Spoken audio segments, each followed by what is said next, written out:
I've asked Pastor Tom Floriso to bless the food and to bless this gathering. Please welcome Pastor Tom Flores. Thank you, Ravi. Thank you, John, for the invite. Everyone knows John Wegant, especially Marlene. Amen. Let's bow our heads. Lord, we thank you for this day as we learn and grow and get some insight on the economy, Father.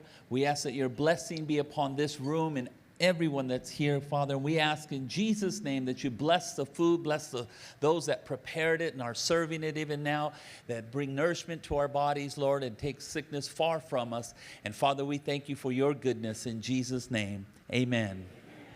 Thank you, Pastor. Thank you so much. Well, I'm deeply honored to be able to be here this morning. My name is Bobby Spiegel, and I'm the president and CEO for the Corona Chamber of Commerce, and we have put together this coalition here. We want to welcome you to the 2025 Western Riverside, North Orange County, and San Bernardino County's economic forecast. It is a coalition of four chambers, and you can see up here the Regional Economic Coalition. So we are a coalition of four chambers, one vision, one purpose, four chambers coming together. We want to thank you for joining us today, and on behalf of the Corona Chamber, the Brea Chamber, the Chino Valley Chamber, and the Yorba Linda Chambers, we extend a warm welcome to each and every one of you.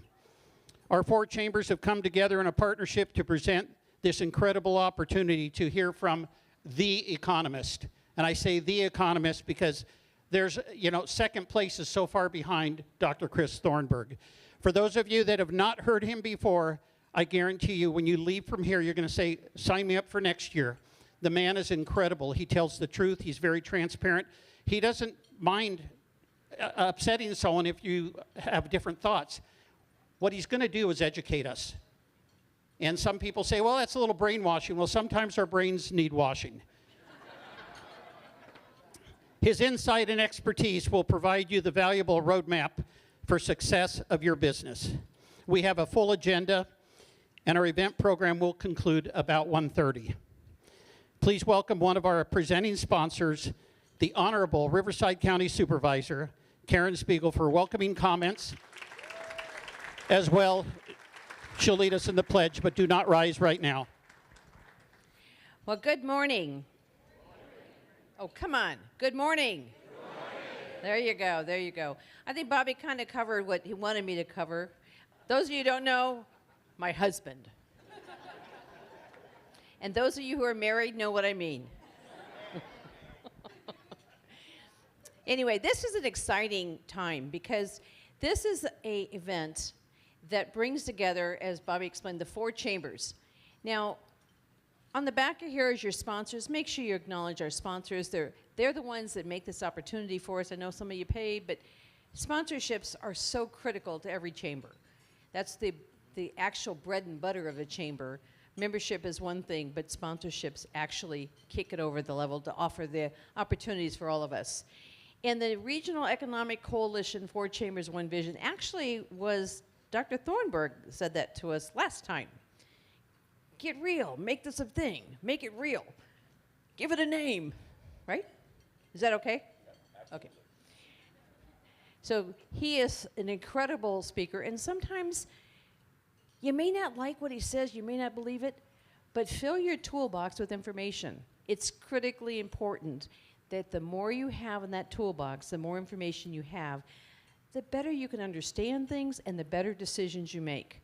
Everything in that toolbox is not going to be what you believe or want, but you need to have all information. So make sure you have an open mind, listen carefully. He's been right most of the time. No, just kidding. He has not led us astray. How's that? But I also want to take just a second before we stand for the Pledge of Allegiance and thank you. This is an organization that understands any of you who do events, God before country. People don't understand that. It's prayer first, then the pledge. If you don't do a prayer, that's okay, then start with a pledge. But always have that pledge. That is the most important thing that allows us the opportunity to gather here today. That flag represents our freedoms. And sometimes we just look at a piece of material standing up there, and do you know what that material stands for? There's symbols on it. There's stars. How many states do we have? How many flags? I mean, how many? One flag. 50 stars for our 50 states. There we go. We'll get it right. How many stripes are there? 13 for what? 13 colonies. Then there's 3 colors. And that is what America's known for. Red, white, and blue. What does red symbolize? Valor, vigilance. You have white, purity, innocence. When our country started, it was innocent. It was on a mission to give us our freedoms. So when we forget those freedoms, we better go back and remember that people died for our freedoms. And blue is that justice. You know, that's in our pledge. Justice for all. When we lose sight of what those words mean, we are doing disgrace to those that have died for it. And even today, we have people who are still protecting us and protecting our freedoms. Never forget that. And with me, please join me in the 31 words that represent our freedoms.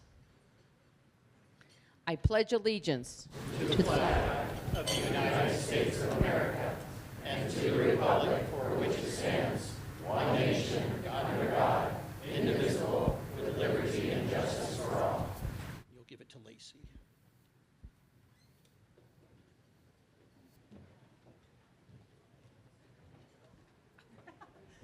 It was on the other side. Thank you.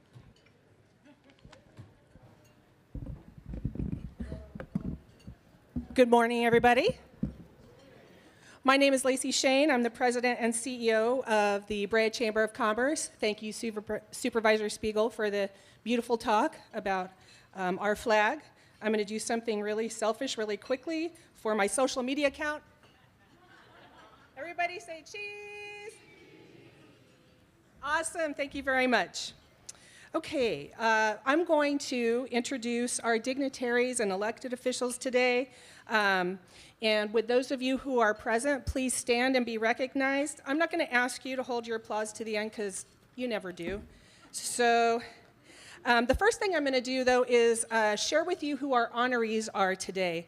These are the people that we're going to be giving awards to as a standout business within each of our 4 chambers. So our honorees are, first, Josh Alexander, founder of Discovery Yorba Linda. Josh, where are you? Awesome. Next, we have Rhonda Brogdon, co-owner Serve Pro Team. Brogdon? Oh, there she is. Awesome.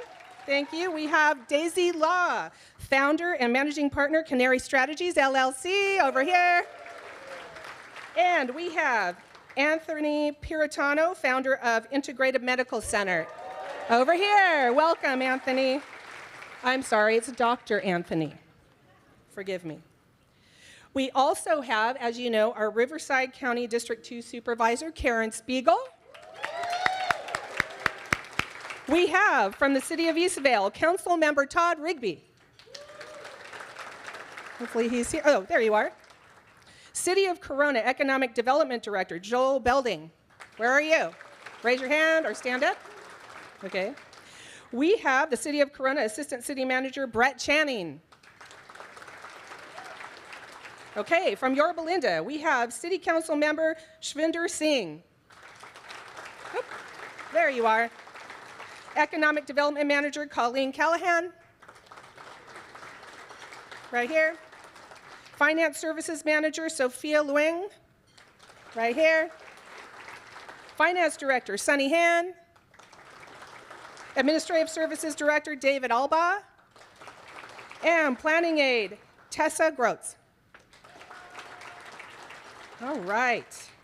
We also have with us today Orange County Board of Education VP Tim Shaw. So over here, right in front of me. We have representative from Congresswoman Young Kim's 40th Congressional District, Zhang Ding, over here.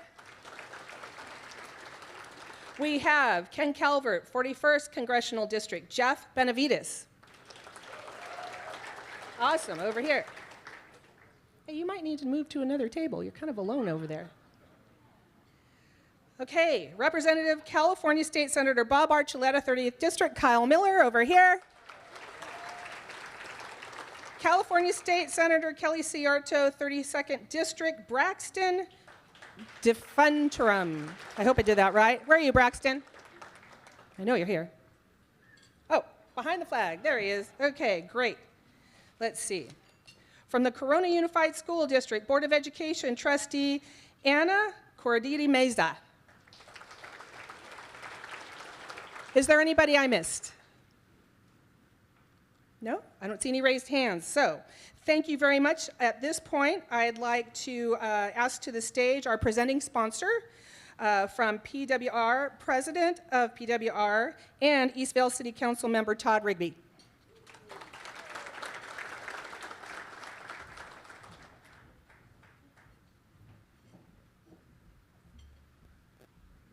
Thank you, and thank you for having us and allowing us to be a sponsor here. We really appreciate this opportunity.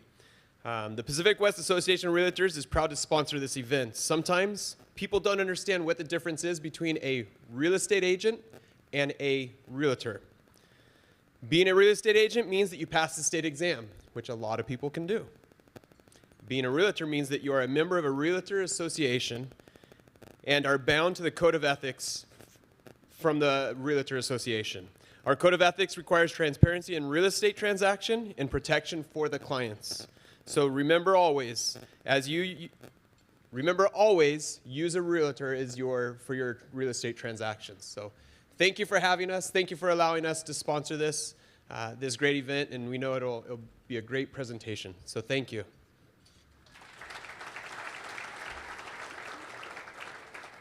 And I think Mr. Bobby Spiegel, am I supposed to? Okay, there's a video that is going to be played right now from Congressmember Young Kim, who wished could be here but unable and would like to share this message with us. Hello, I'm Congresswoman Young Kim, representative of California's 40th District.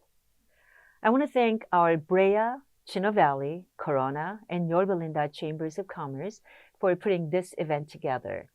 And I thank Dr. Thornburg for taking the time to share his 2025 economic forecast. I want to congratulate our 2025 business advocates, Daisy La, who is the founder and CEO of Cannery Strategies LLC, Rhonda Brogdon, who is co-owner of ServPro of Chino and Chino Hills, Dr. Anthony Peritano, who is owner of Integrated Medical Centers, and Josh Alexander, who is founder of Discover Yorba Linda. Your leadership in our community is inspiring, and we are so grateful. I look forward to hearing the insights from today's event, and I will keep doing my part in Congress to ensure Congress keeps our small business owners at the forefront of our minds when making policies. I truly believe policies from Congress should lower taxes and make life easier, not harder, for our hardworking small business owners who keep our economies running. I look forward to continuing to work with each and every one of you, and I hope to see you soon. Thank you. All right, my name is Zeb Wellborn. I am the president and CEO of the Chino Valley Chamber of Commerce. I want to thank my fellow chamber executives, Lacey, Bobby, and Susan, who helped put this event together. But honestly, events like these don't happen without the support of our business community and those organizations that are represented here today. So what I would like to do is I'd like to acknowledge our sponsors here today. In Chino, I don't know how you guys do it in the different chambers, but we're going to give one clap. So every time I say a business, we're going to give one clap, or an organization. That's how we're going to thank and acknowledge our sponsors. Is everybody on board with that? So we'll do the first one as a practice, or not as a practice. We'll just see if you guys can get it right off the bat. Our presenting sponsors are the Jab School of Business at CBU. Yes. Pacific West Association of Realtors. County of Riverside Economic Development. Riverside County Supervisor, 2nd District, Karen Spiegel. Our executive sponsors are Corona Chamber Foundation, Express Employment Professionals, Grace Clark CPA, Integrated Medical Center, Kaiser Permanente, Republic Services, Sunset Vans, Tri-Counties Association of Realtors, Western States Financial, John Packaging Thorough, Southern California Edison, Vulcan Materials Company. Our elite sponsors are Altura Credit Union, Chino Hills Living and Sports, Creative by Design, Grant Romancia Photography, JCV Wealth Management, Mentor Makerspace, On-Site Computing, Rhythm Tech Productions, RivCo TV, Riverside County Women's Leadership Conference, Southwest Healthcare, Corona Regional Medical Center, Waste Management, SoCal Gas. Thank you all. Thank you to all of our sponsors. Can we give all of our sponsors a huge round of applause?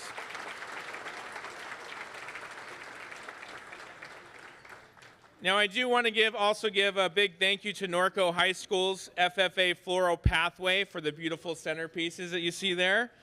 This is a student-led program which teaches floral design, plant care, and the art of creating arrangements for special occasions, helping students develop valuable skills for future careers. As a fun twist for today, you guys can have this chat while you're having lunch. Each centerpiece is going to go to the person at the table whose birthday is the closest to today.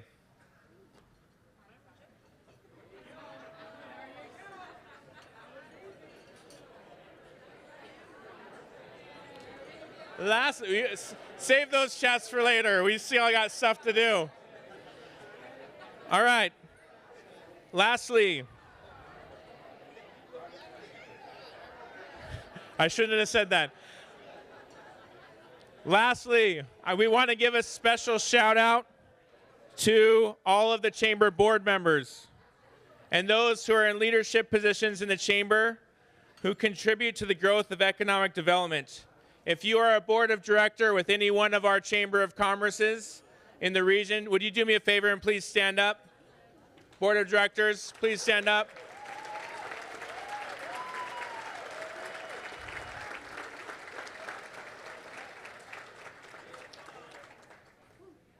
Board of directors are amazing. They volunteer their time to help organizations like the Chambers of Commerce that we represent, and it means the world to us to have you here represented as well. I also want to give a special thank you to the teams that help put this together. So it's not us as chamber CEOs that make these events happen. It's really our staff and the team that puts this together. So I want to thank my team, which is the Chino Valley Chamber of Commerce team. I want to thank the team at the Brea Chamber, led by Lacey and her team. The team at the Corona Chamber, led by Bobby and her team. And then the team at the Yorba Linda Chamber, led by Susan and her team. If you're a staff member of any one of those chambers of commerce, would you do me a favor and stand up as well, please? Stand up, staff. Let's give them all a huge round of applause. And then I want to thank all our 4 chambers for partnering on this event together. We do have some upcoming events that we want to share with you. So first off, we're going to start with the Corona Chamber. So there are many events coming up, from their Good Morning Corona events, to golf, to their women's leadership, and many more. If you're able, scan that QR code, and you're going to receive text messages, updates on these upcoming events. Be in the know. You are one click away from knowing it all. From the Brea Chamber, we have those upcoming events, which is the Women Rising Leadership Academy, Good Morning Brea. You're going to want to make sure you check those out through the Brea Chamber website. For the Chino Valley Chamber of Commerce, we have the Lead Like Her Women's Conference, which I promise will be phenomenal. And then we also have our 2025 Innovate Chino Valley and Chino Valley Leadership Collaborative Graduation. Please be sure to check those out on the Chino Valley Chamber of Commerce website as well, or scan those QR codes. And last but not least, the Yorba Linda Chamber. They have their Yorba Linda 2025 State of the City with Mayor Janice Lim, which is happening coming up. You're going to want to make sure you check that out on the Yorba Linda Chamber website as well. At this time, please welcome Susan Wanross, President and CEO of the Yorba Linda Chamber, to the stage for our special awards presentations.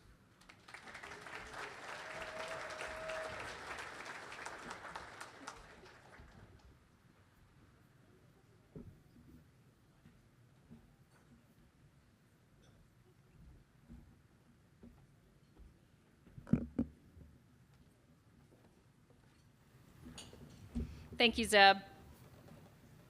At our chambers, volunteers play a crucial role in providing support and becoming champions for legislative issues.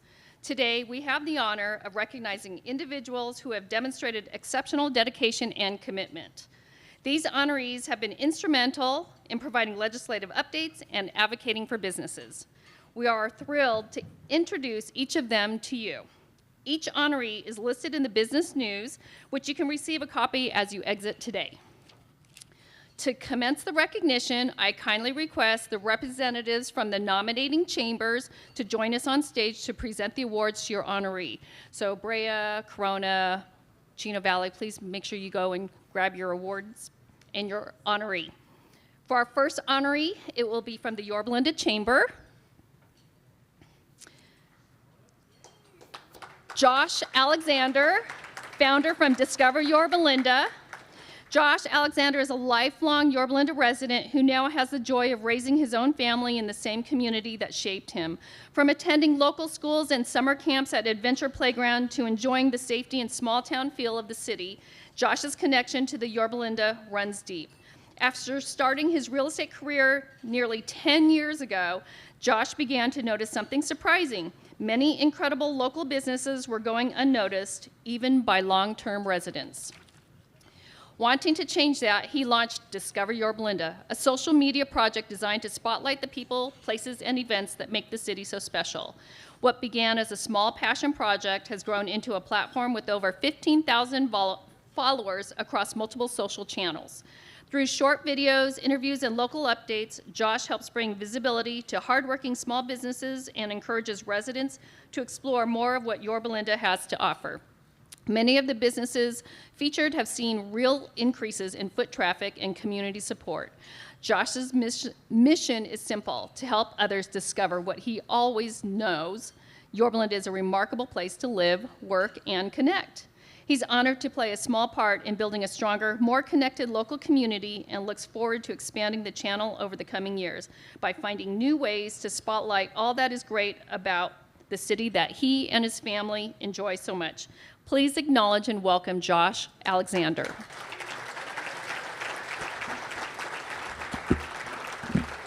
Okay. Okay.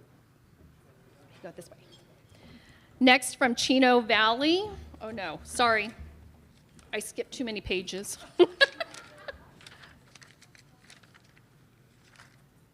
From Brea Chamber, we have Daisy Law, founder and managing partner from Canary Strategies, LLC. Daisy Law opened her business, Canary Strategies, a year ago, a company focused on helping small businesses with fractional services to take workloads off owners and organizational CEOs.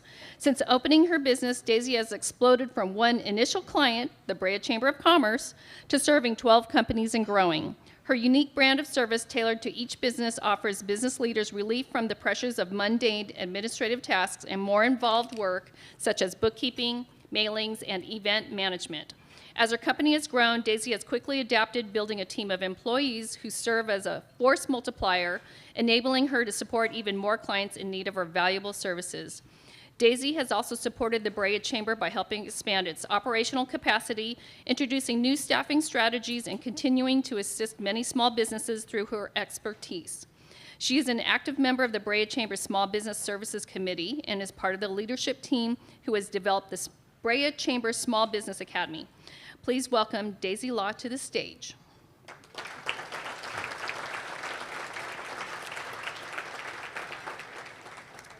Yep.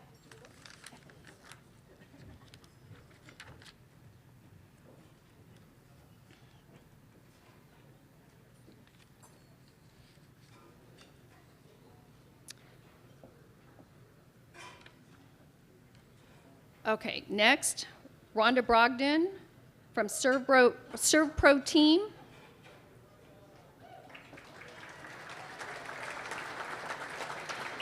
Rhonda Brogdon is a dynamic business leader and community advocate whose passion for service has made a lasting impact in the Chino Valley region. As co-owner of ServPro of Chino Hills and Chino since 2006, alongside her husband Rick, Rhonda brings nearly 2 decades of small business leadership to the local economy. Before becoming a business owner, Rhonda dedicated 35 years to the healthcare field as a seasoned executive, leveraging her Bachelor of Science degree in healthcare administration from the University of Phoenix to improve patient care and organizational outcomes. Her extensive experience in both healthcare and business uniquely positions her as a bridge between sectors, championing public-private collaboration and community resilience. A tireless supporter of regional growth, Rhonda serves as a governing board member of the Chino Valley Chamber of Commerce, where she plays an active role in supporting small businesses, advocating for local initiatives, and fostering leadership development. A proud member of the Chino Valley Leadership Collaborative, she was class of 2022-23. She continues to inspire those around her with her commitment to service, integrity, and progress. Rhonda's advocacy efforts have strengthened the economic and civic fabric of the Inland Empire, making her a powerful voice of entrepreneurship, community well-being, and sustainable growth. She has also been instrumental in their advocacy trips to Sacramento. Congratulations to Rhonda Brogdon.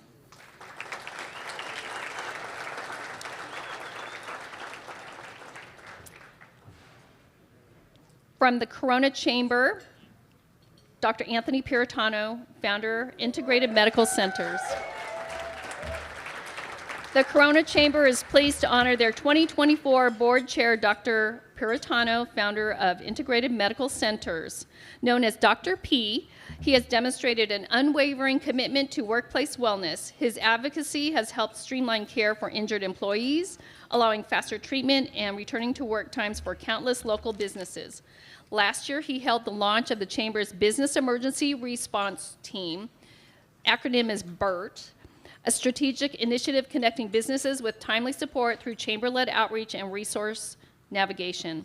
The program acts as a communication and coordination hub, connecting local businesses with essential resources, government agencies, and one another during emergencies, such as natural disasters, utility outages, or other regional disruptions.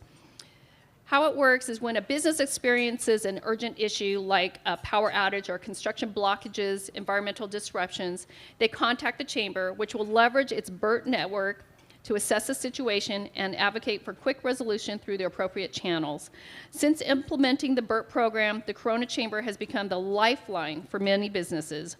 The Corona Chamber thanks Dr. P for his continual out-of-the-box thinking. Congratulations, Dr. P. And congratulations again to all of our honorees. After our keynote speaker, we ask all the honorees to come back to the stage, and we will take formal group photos with the honorees and the guests. Now we invite one of our presenting sponsors, the Dean of the JAB School of Business at CBU and sponsor Dr. Tim Gramling, to the stage.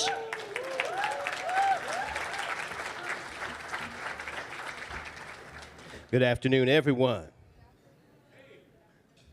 Well, I got to warm it up for our speaker, so let's see if we can do this a little better. Good afternoon, everyone. Yes, indeed. It's a pleasure to see you, and I wanted to share a few thoughts. Of course, at the JAB School here at CBU, we believe that business can be done in a way that honors God and people while still making a profit. And part of the reason I'm so delighted to introduce our speaker today is because of his emphasis on the honorable nature of the field of business, and in particular, economics. Of course, Dr. Thornburg is known for forecasts, analysis, and policy studies, and his accolades are well established and well communicated. But I was somewhat surprised to discover recently that he is particularly fond of one specific industry, and that is the industry of pumpkin farming.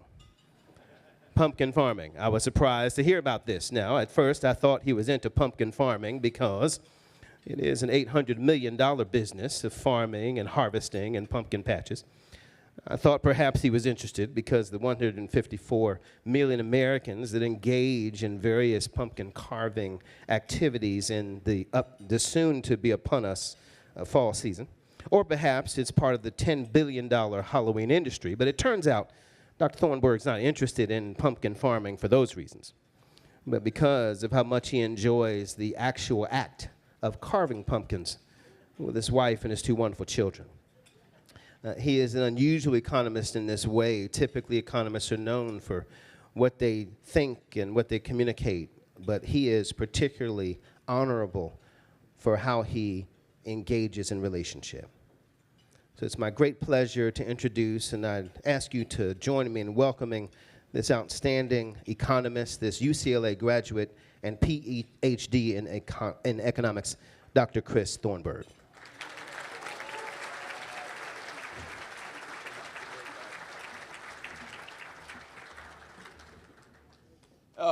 Wow. Good afternoon, everyone. Let me get that up there a little bit. All right. Well, one more time. Good afternoon. Thank you. It is absolutely wonderful to be here. You know, I've mentioned this before. I'll say it one more time. When it comes to, of course, doing these kind of events, I do almost 100 talks per year. But when it comes to doing talks, I really like working with chambers and the businesses that interact with the chambers. Because a large part of what I do is recognize the importance of bringing these conversations together. Everybody, every part of the community is represented in the room. And this is where we can all build a narrative to get the community engaged and moving forward and progressing and making things better for everybody. And the fact that I get to be here and be part of that is absolutely fantastic. But I should also say that this event in particular, there are very few events where I feel so special and feel so welcome. And it's great to be with Tim today. We've worked with, of course, his university in the past. And so you want to know what's going on. Now, you all know who I am. I have a company called Beacon Economics. Started the company almost 20 years ago. And yes, I'm a mild-mannered economist, but what I've learned to be over the last bunch of years is a guy who talks not just about the data, but about the stories, because we are a story-driven world. And whenever I do my presentations, there's always two parts to this presentation. One part, of course, is about the narratives, these stories we say, the things we talk about around our, city hall or around the breakfast table, as the case may be. But then we have to turn around and talk about what the data says. And we have to acknowledge that these are different things. And it's interesting because I don't know if anybody else noticed, but both Bobby and Karen went out of their way to say that to point out that I say things that annoy people. Have you noticed that? And I heard that loud and clear, to be perfectly honest with you.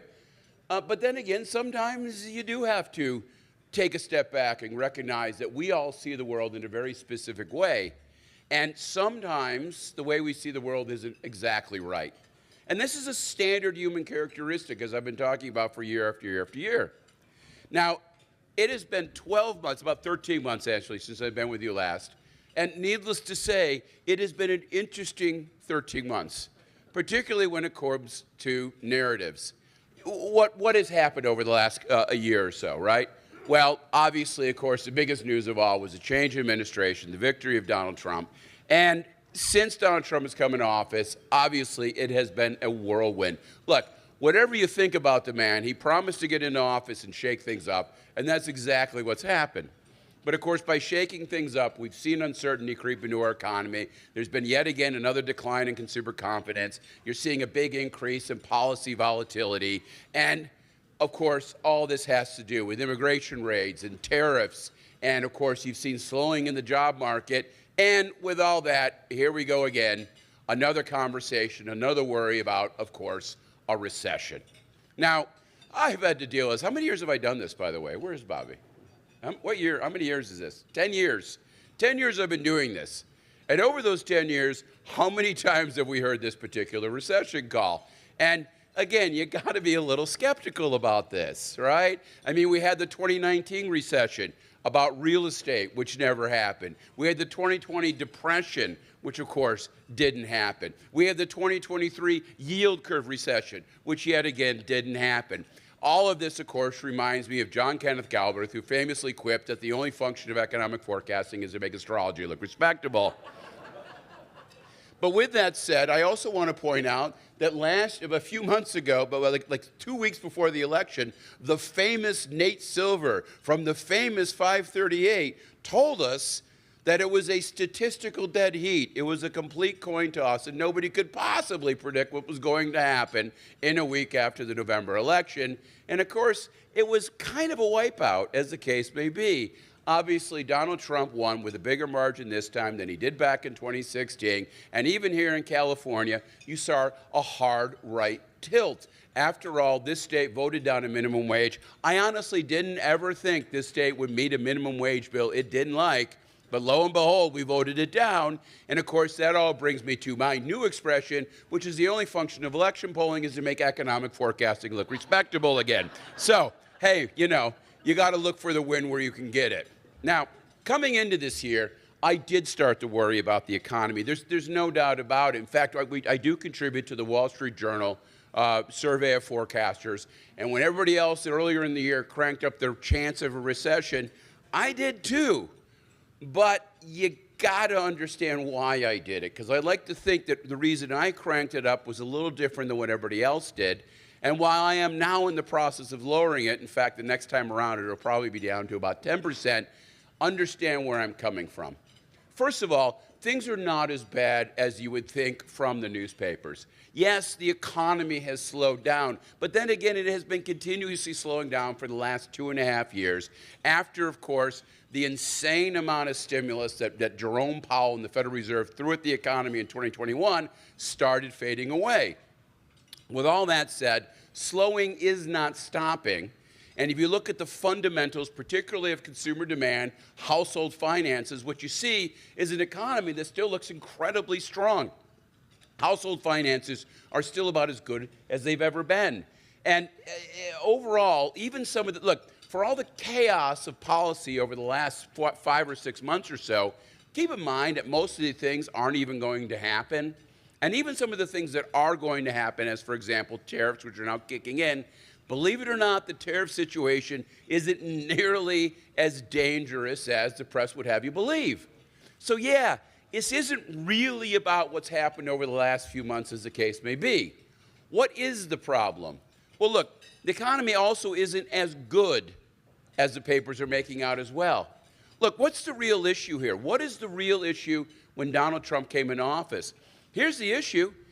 Donald Trump inherited an overheated economy. And by overheated, what I'm talking about is an economy that's on a bit of a consumption binge. This consumption binge, by the way, is being pushed forward by massive asset bubbles. Look at the stock market. Look at cryptocurrency, of course, along with a massive budget deficit. The problem here is not that household finances are so weak. The problem is, why are household finances so strong? Look, the income numbers we see are a mirage. They're a mirage of the fact that we don't have to pay for a couple $1 trillion of federal spending a year. Well, guess what? That's not sustainable. At some point in time, we're going to have to start paying those bills. And household net worth is still at an all-time high level. But again, because of unsustainable reasons. A stock market that is clearly frothy, if not in a complete bubble mode, not to mention, of course, things like, well, cryptocurrency, yet again. Now, here's the issue. We are living it up. But if we're doing so, how are we doing so? And the answer is a huge amount of money is flowing into this nation from the rest of the world. People are pouring money into the U.S. economy at this particular point in time on the basis of those hot asset markets. We represent the best investment in the global economy. But that can't last. They're chasing yield, but the yield they're looking for is false. It's not really there. This is a bubble. And this is the risk. The risk is not internal. The risk is external. Because when the rest of the world realizes they're not going to be getting the returns they're being promised, well, that money is going to get turned off. And when it does, then we have a real problem on our hands. Because now we're going to have to start self-funding the federal deficit, and that means another big increase in interest rates. So I am worried about the economy. But my worries are wrapped around an issue we're not talking about, which is an issue that didn't start with Donald Trump, but has really been in place going all the way back to the pandemic. And again, the incredibly poor choices being made by, of course, the Federal Reserve at that particular point in time.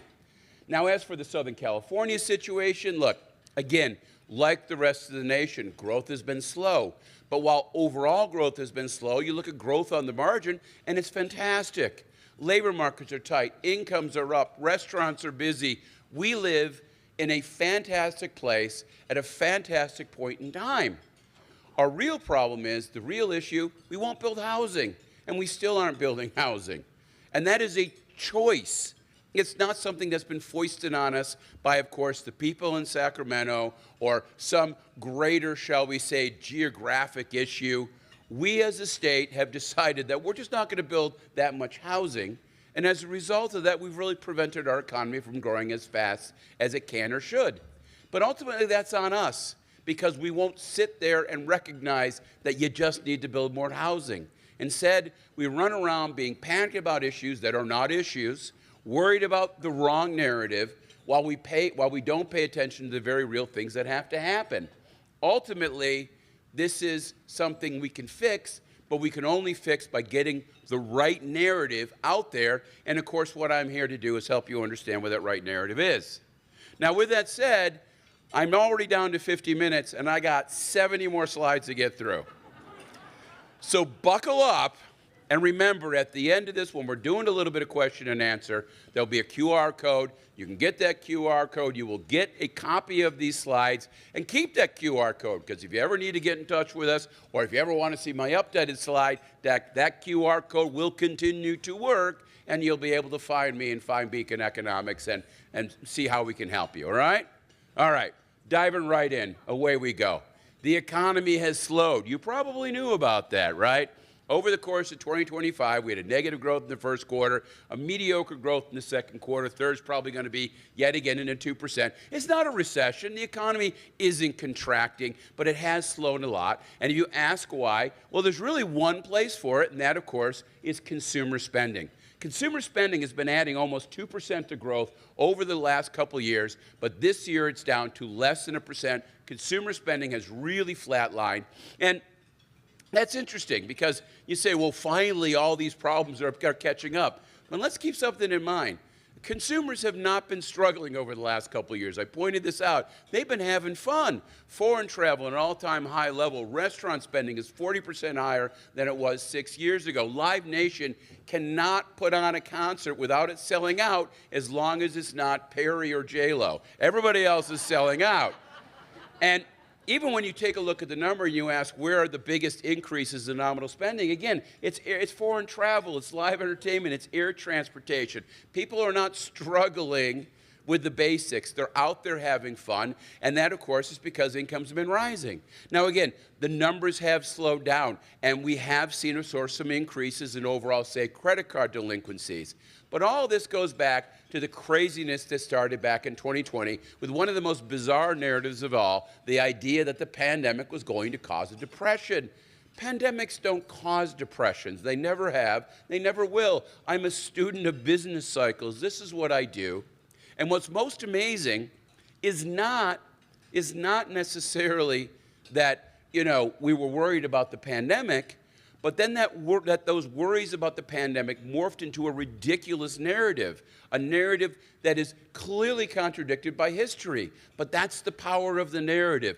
A spark, an idea hits, it takes advantage of people's fears, and lo and behold, suddenly what isn't an issue becomes an issue, and that's when we get pulled down some very dangerous places. Now, the pandemic, as I pointed out many times, was the deepest recession in U.S. economic history. It was also the shortest. It lasted 8 weeks. And by the third quarter of 2020, the economy was back to normal. By the first quarter of 2021, we were back on an absolutely normal path. And it didn't make a difference because the crisis mode never left Washington, D.C. They continued to pour money on the economy. Ultimately, the pandemic cost the U.S. economy about $800 billion in income, and the Federal Reserve and Congress saw fit to throw $6 trillion of stimulus to deal with an $800 billion hit, which is absolute insanity. There's just no doubt about it. And of course, with all that money, with all that demand, we also ended up with inflation. Of course we ended up with inflation. One of the truest cliches in economics is inflation is the consequence of too many dollars chasing too few goods. When you spike demand that dramatically, of course you're going to see price increases. It's as simple as this. Now, it was a wild ride. We had the pandemic implosion, and then we had the stimulus and the vaccine insane boost. Obviously, inflation started to kick in, and then the Fed reset. And really coming into 2024, things have just gotten back to normalcy. The Fed's been able to back off. Things are, of course, still good. And they are good. Look, as much as I appreciate that credit card delinquencies are increasing, it's worth noting that bankruptcies and foreclosures are still at record low levels. And while it is the case that credit card delinquencies are going up, it isn't because there's too much credit card debt. If you look at credit card debt as a share of disposable income, it's actually hit a 20-year low. There is something else going on here. Even debt burdens on American households aren't that high. What's going on? Well, in 2022, everybody had too much money. And yeah, that encourages some folks to, shall we say, get out in front of their skis just a little bit. And now that things are cooling off, well, they found themselves tumbling down the hills. But that is not a systemic problem. That is an individual problem, and it certainly doesn't threaten our economy. You know, overall, you look at debt to GDP, debt to incomes, they're at a 25-year low. Household net worth is still at an all-time high level. And I know it's easy to point at the 0.1% and say it's all them. And yeah, a lot of it is them. But even if you look at the bottom 50%, the net worth of the bottom 50% is still twice as high as it was prior to the pandemic. By the way, that's not enough redistribution on the wealth front, but it's at least a portion of what we would like to see. And we're moving in the right direction, and you think we could stop and just accept and be pleased about that, as opposed to telling everybody that we're going back to the Gilded Age, which is not really what's happening. Business investment continues to pick up. Those numbers are nice and strong. Manufacturing is still doing well at this particular point in time. Construction activity continues to move forward. This is a decent economy. So then the question is, well, why do we see those big downward revisions? Why is the labor market so weak? And on this particular front, look, I get it. Yes, we see over less than 1% growth on a year-over-year basis once we've had those revisions. But that's the only sign of labor market weakness. The unemployment rate's still about 4%. The job openings rate, after falling for a couple of years, is nice at level about 4.6%. There's been no increase in claims for unemployment insurance. There's no other signs of problems in the labor market. In fact, the only real issue here is that the hirings rate has slowed down, but it's also worth noting that the separation rate has turned down as well.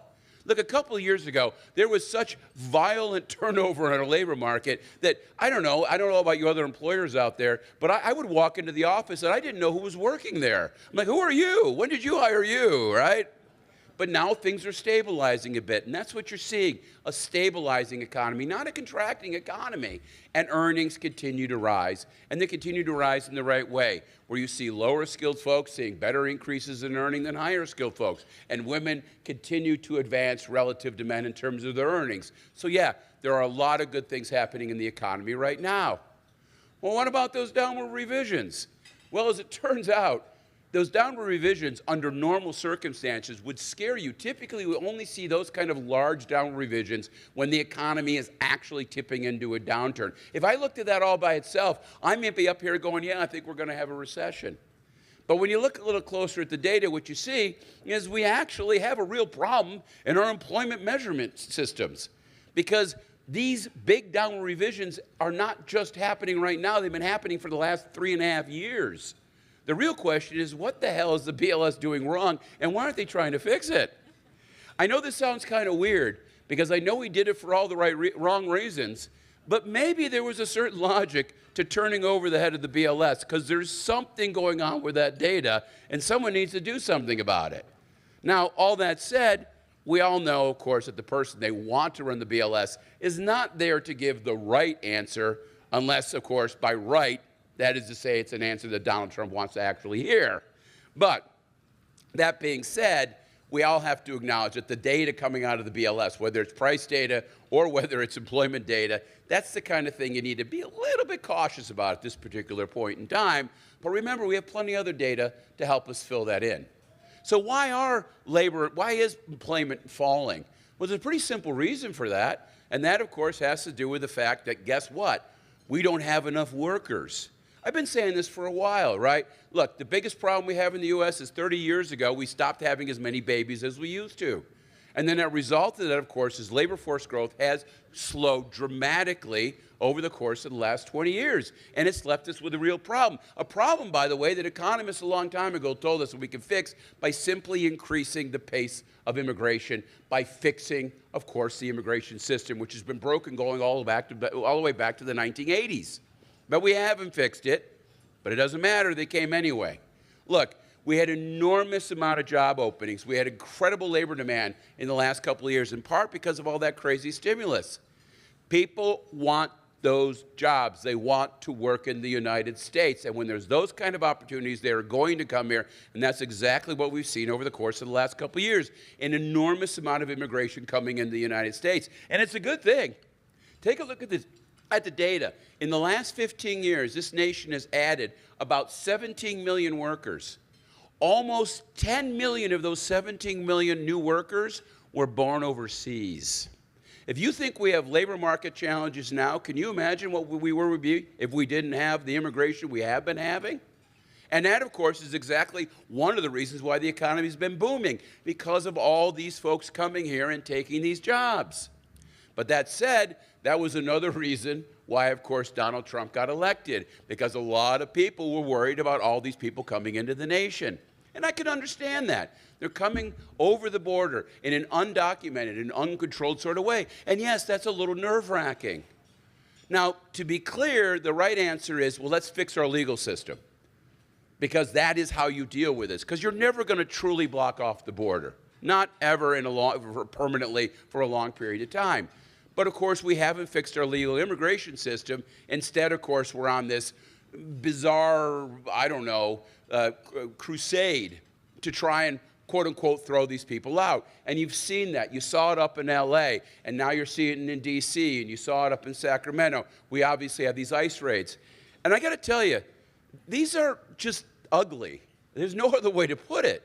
And the other thing I want to say, no matter what your view is on immigration, whether you're pro-immigration and you think these people should have a path to legal citizenship, or you just think these people should get out because they're not supposed to be here in the first place, I think we can say these are two completely different opinions. But both sides of that debate should agree on one thing. These ICE raids are not going to change anything, okay? How many people, but wait a minute, let me explain this just for a second. How many undocumented people do you think live in Los Angeles County? Anybody know the answer to that?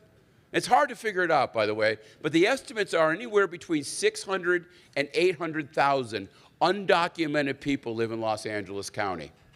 For 6 weeks, they sat downtown, they created havoc, they destroyed parts of the economy, they violated civil rights left, right, and center. They spent millions and millions and millions of dollars. What did they accomplish? They arrested 4,000 people. That's it. And most of those people will probably remain in the United States. In other words, look, whatever your views on immigration are, can we all acknowledge that this isn't going to fix a damn thing? And this is nonsensical? But all that said, why no jobs? Well, you know, this is the other part of it. The other part of it is very simple. Just the anti-immigrant stance that this administration has cooled off people coming over that border, just like Trump did the first time he was around. And therein lies the problem. People aren't coming here, ergo, you can't fill jobs. So our labor market is cooling down, but we continue to cool down simply because we don't have enough people. And that will remain a very real problem. It'll be a problem in the nation, it'll be a problem in California, it'll be a problem right here, of course, in the cities that are represented by these great chambers. So yeah, there is an issue here, but again, it's all a function of talking about the narrative. Now, with all that being said, as noted, while employment growth is slowing, everything else is good. Incomes are up. Inflation's slowing down. Interest rates have settled down, particularly with the Federal Reserve backing up. The banking system, credit availability is improving yet again. All this is relatively good stuff. But when you go to the papers, what do you see? Well, you see nothing but doom and gloom. In fact, I'm going to go the next step on you and tell you, if anything, things are a little too good in the United States right now. Because while you've seen a slowdown in overall consumer spending growth, understand the broader perspective. The broader perspective is right now consumer spending as a percent of GDP is about the highest it's ever been. Right now our nation is running a larger than $1 trillion trade deficit. Now, trade deficit. What is a trade deficit? And I realize that some people want to think that a trade deficit is, some sort of measure for how unfair the rest of the nation is treating us on a trade front. But that's not how it works. One of the first things you learn in economics, global economics, is that the trade deficit is the gap between what a nation produces and what a nation consumes. When I see a $1 trillion trade deficit, what I see is a nation consuming far more than it's producing. And I can tell you right now, whether we're talking about a family, whether we're talking about a city, whether we're talking about a state, or whether we're talking about a country, when you are spending more than you are earning, there is a problem. Period. And that is the biggest problem we have. Not that we're suffering, but that we're overdoing it. And this, of course, is the big picture, right? This is where I'm trying to get to. Now, for all that, you'd think we'd appreciate how good we have it, but we don't. Consumer sentiment is down. Gallup's poll of U.S. satisfaction, about the lowest it's ever been. High inflation made finances worse for 65% of Americans last year, screamed a headline. Or 7 out of 10 college students think the nation is clearly on the wrong track, mainly because their new employer asked them to come to the office twice, maybe 3 times a week. Pretty please, pretty please. Well, you can even go to your yoga class before you come in, okay? But just please come in. Or, of course, this ridiculousness that somehow or other 70% of American parents think their kids' lives are going to be worse than theirs was. And again, really, I continue to be astonished that anybody can look at a child today and all the things they have going for them and go, oh, yeah, their life's going to stink. Really? Come on. But that, of course, is the power of the narrative. What we believe is clearly off base from reality. And that's the nature of humanity. It has been and always will be.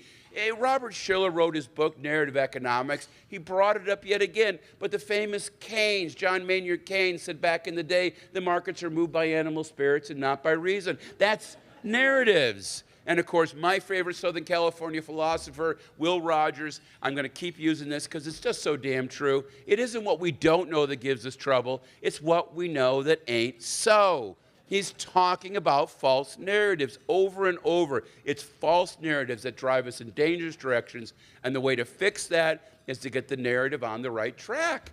Same thing with California. Every time to turn around, man. In that election last year, anytime the right wanted to talk about all the bad things on the left, they pointed to California, right? After all, this state is imploding. Everything is terrible. Everybody's going to Texas. And look, you look at employment, it's hard to argue. Typically, we grow at least as fast as the nation, if not as fast as Texas. We're not even growing as fast as the nation, much less Texas, at this particular point in time. And of course, state GDP is flattened out. We know we have the problems in the tech sector. I can go on. And that's true in here in Southern California. The mighty Inland Empire, which has been the center of so much growth, even growth here is now down below 1% on a year-over-year basis. You get it deep into the data, and, again, some things are good. The professional and scientific and tech services are up. Logistics is actually improving over the course of the last year. But, leisure and hospitality is down, construction is down, finance is down, all sorts of, obviously, gives and takes within the labor market. And if you look closely at the cities, the 4 cities represented here, again, we got some new data. Looks like payroll employment has been flat here in the region over the course of the last few years. Things have kind of flatlined, and job openings rates have slowed. They haven't stopped, but they've slowed quite a bit. Taxable sales have been relatively flat. But with all that said, put that to one side. That's all growth on the extensive margin. Let's talk about growth on the intensive margin. Rising incomes. Do you know California's median household income is growing faster than the nation's overall? And right now, the gap between our state and the rest of the nation's highest as ever been. You look at per capita income, very similar sort of picture. Of the 3,200 counties in the United States, no fewer than 100 of the top 100 of those counties, 11 of California counties are represented there. We're still the highest income zip code on the planet, or in the country, as the case may be. Median household incomes regionally continue to rise. And of course, well, you could look at the wages on the right-hand side. Real weekly wages for workers have been coming up very nicely. Inland Empire up 25%. State inequality. Well, poverty rates in the state of California are near a record low level. And it's worth noting that given the most recent data having to do with the American Community Survey, that African American and Hispanic households have seen more income growth since the pandemic than the average, than of course Asians and whites who have typically seen a better economic outcomes. So even here, you're seeing better results for everybody. People really are getting a lift in the state of California. Poverty rates here in the region, and you're looking at the Inland Empire, Orange County, still low. The share of the population with the subprime credit score, still near an all-time low level. All of this says that the people who are here are doing great. There's just not enough of them. That's the real problem. The regional growth differences we're facing is a labor force issue, not an economic issue. It's not a function of economic health. It's an economy being held back by its unwillingness to build housing. Look, why aren't we growing that fast? Well, over the last 5 years, our state has added about 386,000 jobs. We've only added 120,000 people to our workforce. Do you want to know why Texas grows faster than we do? There's a very simple answer there. In the last 5 years, California has added 120,000 people to its labor force. Texas has added 1.7 million people. That's why they're growing faster. How are they allowing all those people to move there? They build housing. They build way more housing than we do. And it's always amazing to me when I hear regulators talking about the housing shortage, and they always tell us how they have a new policy or a new batch of money or a new bond issuance, and they're going to come and help us build more housing. And I go, stop. No one does that in Texas. They don't have housing bonds. They don't have subsidies. Clearly, this is not the issue. The issue here, of course, is we've regulated and feed our housing production right into the hole. You just can't build stuff here. We've downzoned, and we have planning commissions that stand in the way. And by the way, they're reflecting us. The reality is Californians could build more housing, but we don't want it. And you hear that over and over. I keep seeing guys like Scott Wiener put forward really smart housing bills at the state level. And what happens? Gets shot down. They vote it down.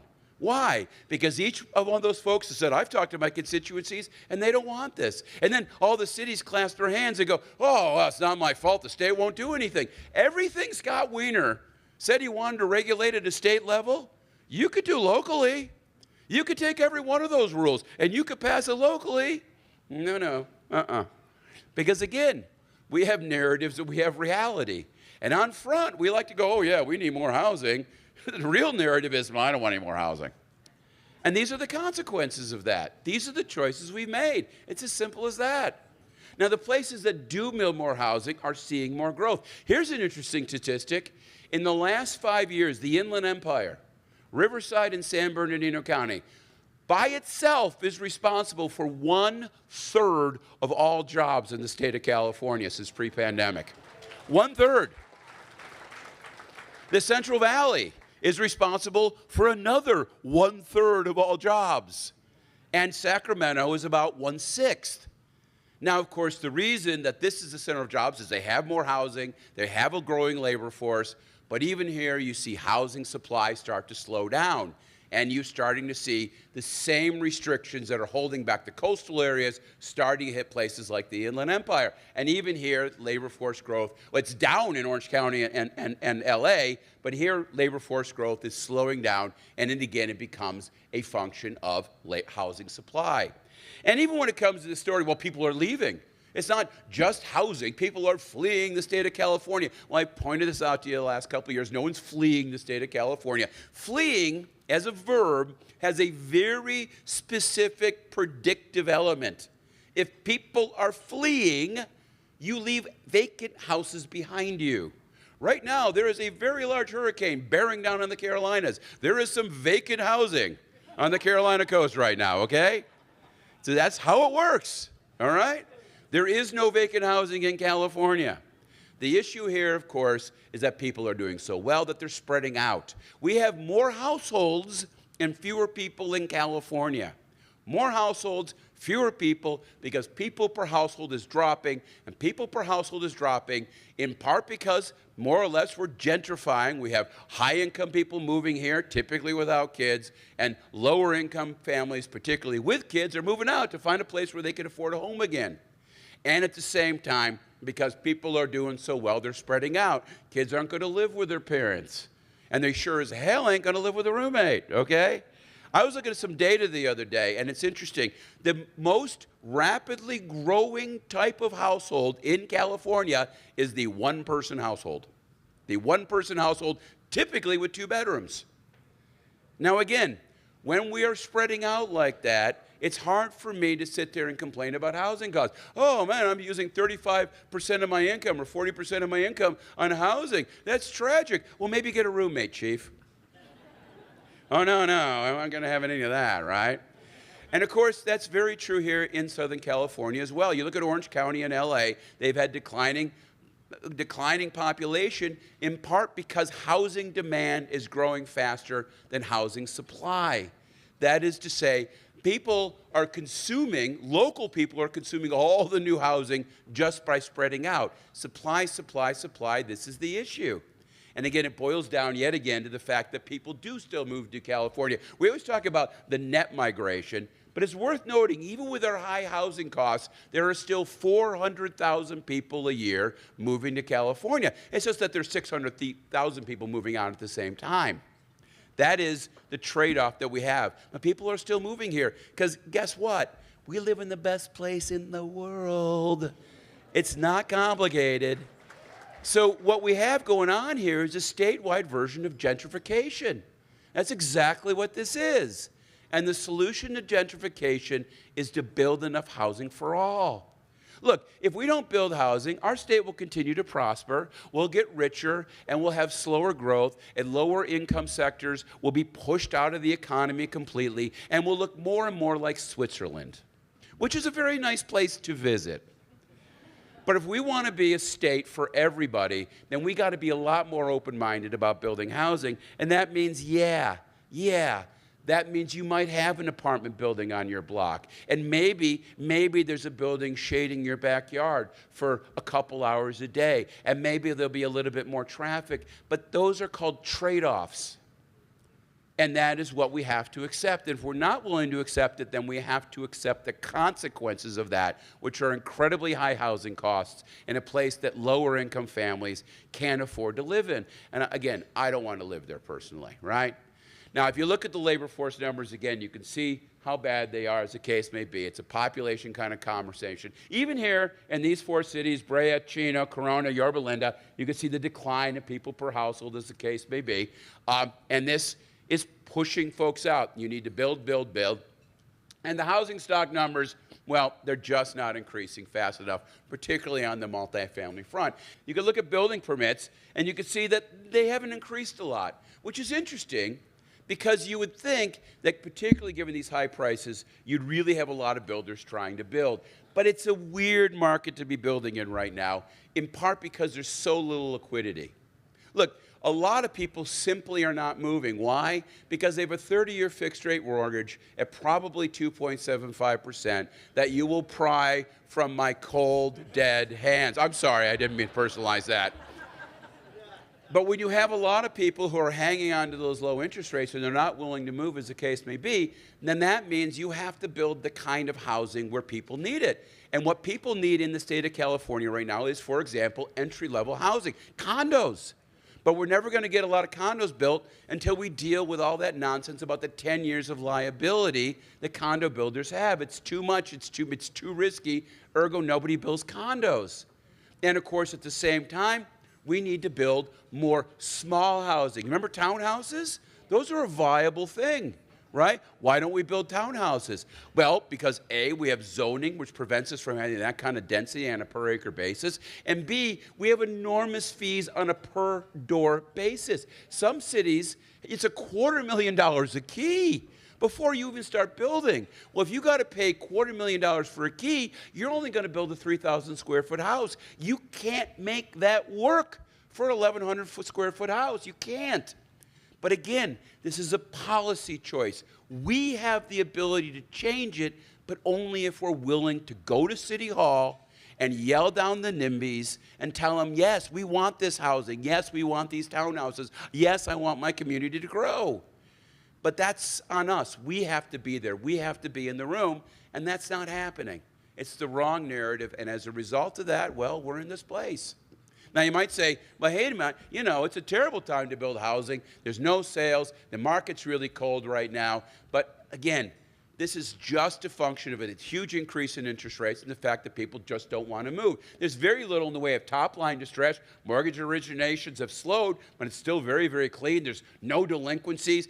Equity shares of homes right now are near a record high. People have tons of money in their homes. This isn't the issue. Again, it's supply, supply, supply. A lack of supply in the state, really in the nation, at this particular point in time. That's exactly why, despite the high interest rates, despite the lack of liquidity, the lack of sales, prices aren't falling. They're nice and steady because there's so few units that are actually available that the people who are out there buying, well, that's a small group of people can afford it because that's the world we are. And that's what's kept new housing construction moving forward despite the coldness in the overall housing market.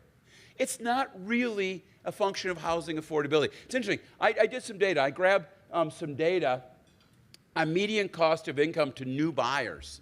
And it's gone up not nearly as much as you might think. Take, for example, Orange County, where in 2018, for new buyers, the median cost to income was about 31%. Today it's 37%. It's gone up, but not that much. Well, how can that be with this huge increase in interest rates? Well, remember, the only people who are buying are very high income, so they can afford it. It's not an affordability conversation. It's called the price mechanism. When there's very few units for sale, only the highest are allowed to buy, can get into that market, and they can afford it. Always remember that. Housing affordability is not an external condition. It's a supply and demand condition. Ultimately, you know who can afford housing? The person who bought it. Otherwise, they wouldn't have bought it. It's as simple as that. I always have to point this out. You know, I'll talk about some of the housing prices in the state. You know, right now in San Jose, don't feel too bad for yourself. In San Jose, the median price of a house is $1.9 million. And I've had a regulator tell me, no one can afford that. You know, somebody can, because that came from a purchase. So understand where this data is coming from, right? The issue, of course, is a function of inventories. Now, inventories have come up just a little bit. Things are slowing down again. But what's interesting is, well, inventories are really going up in Texas. Because in Texas, they don't have Prop 13. In Texas, they don't have a fair plan. So in Texas, the cost of carrying homes is becoming a real burden on some households. And you are seeing, shall we say, some enforced liquidity simply because people have those carrying costs. We don't have that in California. We actually have Prop 13. We have the fair plan. And while we may gripe about things, it actually has kept our markets perhaps even a little too tight, as the case may be. And even the case with apartments.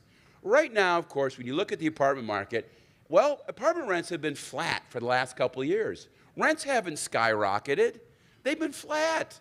And vacancy rates have drifted up, but they're still low by any stretch of the imagination. You know, you look a little closer, renters are doing about as well as they've ever had. And part of this, of course, is tight labor markets, rising wages, gentrification. You know, renter incomes have risen more than homeowner incomes in California right now.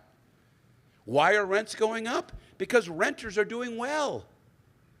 Because renters are doing well. And yet, you don't hear that story ever. It's not affordability. Even persons per rental household is collapsing right now because people are spreading out. And yet, what's the story at the state level? We need rent control. Wow. You talk about moving in the wrong direction. We don't need rent control. We need more apartments. In Sacramento, over and over, I hear this one narrative. We have a shortage of affordable housing. Folks, that is an oxymoron. That world doesn't exist, okay? Affordability is a function of supply. You don't have a shortage of affordable housing. You have a shortage of housing that makes it unaffordable for some people. It's different. And it doesn't matter if you build teeny tiny little homes. They're still going to be expensive as hell. Because that's the way the world works. You have to build more. But instead, we're so focused on affordability, we can't recognize its supply. This is a problem of narratives over and over. And when it comes to problems of narratives, well, let's go back to that big Trump win and where we are right now. Why did it happen? Well, a lot of it had to do with anger over inflation. Inflation, by the way, that was caused by the fact that we were spending too much money. But nevertheless, that wasn't the narrative. And of course, this is one of the reasons that Donald Trump became, of course, President of the United States. So who should we thank for this? Well, of course, the person who caused inflation, none other than Jerome Powell himself. Which, by the way, between you and me, I just love the irony of that, right? Because he's been saying over and over, I want to get rid of this guy. And really, you should be sending him flowers, candy, a little thank you note. Appreciate you keeping me out of jail. Sorry, did I say that out loud? Anyway, moving on. So here we are, right? And we're into this craziness, and I get it, volatility and all that kind of stuff. But if I haven't kind of gotten this across, the economy really hasn't changed all that dramatically. Oh, sure, it's volatile, but the slowdown we've been seeing has been the slowdown that's been going on for years. It's not, of course, initial. Now, in terms of some of these new policies, one of the policies I'd like to talk about, of course, is the tariff situation. We all know, particularly here in Southern California, when you think about the trade, the ports, the warehouses, this can be obviously a big threat to here. And the other bigger picture part of it is, what's interesting about this is, when you think about trade, when you think about the need for workers, do you know who's done a much better job in the United States in terms of expanding their labor force? Canada and Mexico. Now, in Canada, they have immigrants. Mexico, they have babies. The net result is, in both places, just saying, the net result of that, of course, in both places, the labor force has been growing at twice the rate here in the United States, which is why, say, back during Trump Part 1, when we put the tariffs on China, we didn't see onshoring. We saw nearshoring. We saw all sorts of companies coming back to not coming back to the United States, but moving to Mexico, moving to Canada because of the labor force and because of NAFTA, which gave them access to the U.S. market. So here we go with Liberation Day, right? And it's interesting because this has been such a focus. It's been such a focus of everybody talking about this. Now, again, did we need Liberation Day? I already mentioned manufacturing actually doing great in the United States at this particular point in time. Manufacturing profits are up. Real value added is up. Industrial production doing just fine. And of course, one of my favorite narratives versus reality was this particular headline. 80% of Americans say the country would be better off with more manufacturing jobs, but only 25% want one. Love that. Love that. Now, what is the impact of all these tariffs? And the honest to God answer is, it's not that big of a deal. I know. Supposedly the end is nigh. But let's be honest about something here. Just take a step back and recognize that, A, the U.S. is not that trade-dependent of a nation. All our imports are 11% of GDP. That's it, 11%. And a lot of those are services which have nothing to do with this. Of the actual goods, look, last year we imported about $3.2, $3.3 billion worth of stuff. If you slapped a brand new 20% across-the-board tariff on all that stuff, you're talking more or less about a $650 billion tax. Now, $650 billion sounds like a lot of money, but let me put it in context. The disposable income of American households right now is $22 trillion. $650 billion isn't a lot. And of course, American households don't pay a lot of it. Take, for example, the fact that foreign exporters are paying quite a bit of it. They really do. They take a cut because the United States is a big economy, and if you want to dance in this dance hall, you got to play by the rules. And so they have to keep their prices moderate, and they're taking a hit, part of the hit. And of course, corporate America, which has record profits, is also absorbing quite a bit of it. This is one of the reasons why we haven't really seen prices go up, because it really isn't filtering through, because it's just not that big of a number. And even when it comes to our good neighbors in Mexico and Canada, there's a little thing here you got to pay attention to. We slap tariffs on them, but those tariffs don't apply on goods that meet NAFTA regulations, because NAFTA is a law, and you can't just upend that. In fact, there was a recent article that tells us that from Canada and Mexico, almost 85% of stuff coming in from those two countries are still tariff-free because they meet a higher level standard under, of course, the NAFTA agreement or the MCA or whatever the hell we call it now. I always get that confused. So yeah, actually tariffs are not that big of a deal. And you can see that. Look at exports and imports coming into California this year compared to last. It really hasn't changed all that much, in part because, yeah, Canada and Mexico are some of our big trading partners. And you can see it in the industrial market. You know, last couple of years I was here, industrial was in a bit of a crisis. After years of being the hottest real estate in town, things cooled off dramatically, in part because the economy was slowing down and they overbuilt it. What's interesting is over the last year, industrial has stabilized. Vacancy rates have gone flat. There's now positive absorption.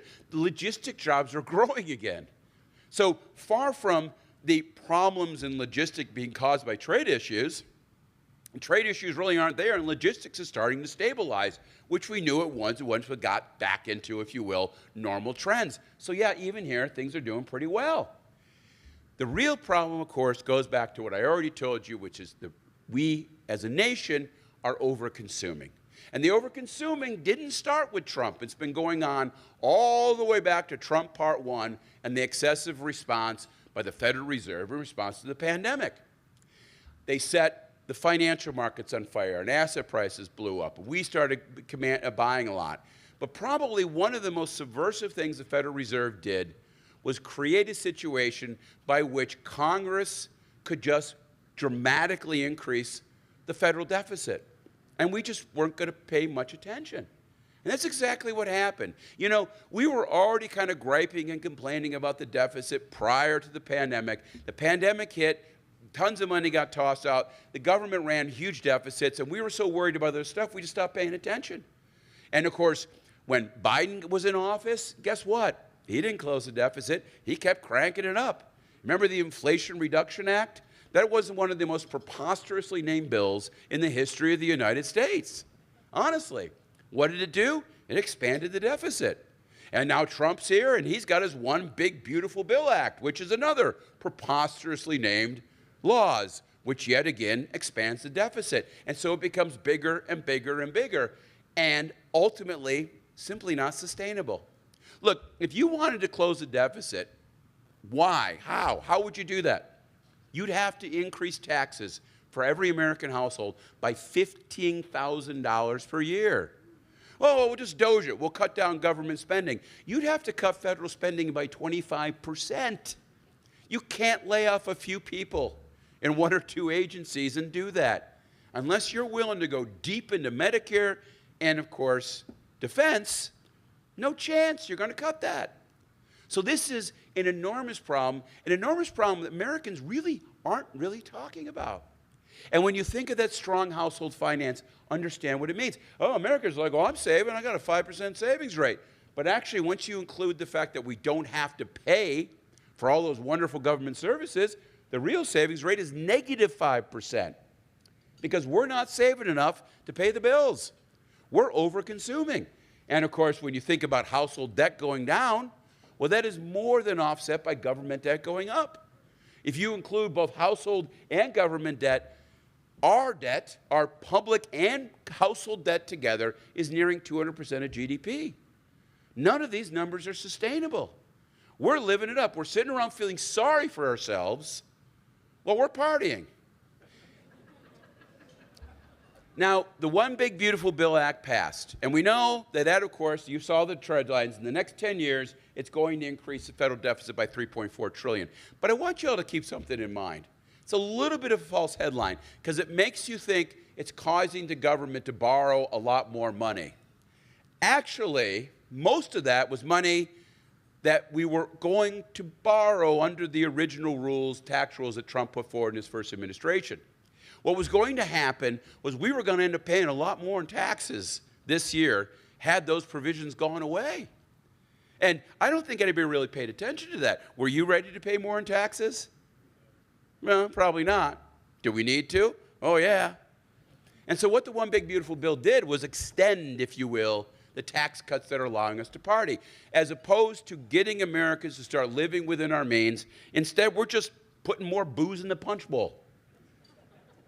But remember, he's putting more in. He's not putting it in by himself. This is a continuation. And by the way, had Harris won, she would have done the same thing. Because this nation, in our state of miserableism, does not have the capacity to elect the person who's going to stand up and go, okay, kids, party's over, go home. Time to live within your means, time to pay more in taxes, and time to get less benefits. We're not willing to accept that. In the end, it's us. Stop pointing at the White House and saying whoever's there, they're the problem. Because honestly, I told you that when I was with you last year. I said, these two candidates don't seem a lot different to me because they're both inherently feeding our miserablest instinct. Oh, woe is me. My life is so tough. Give me more.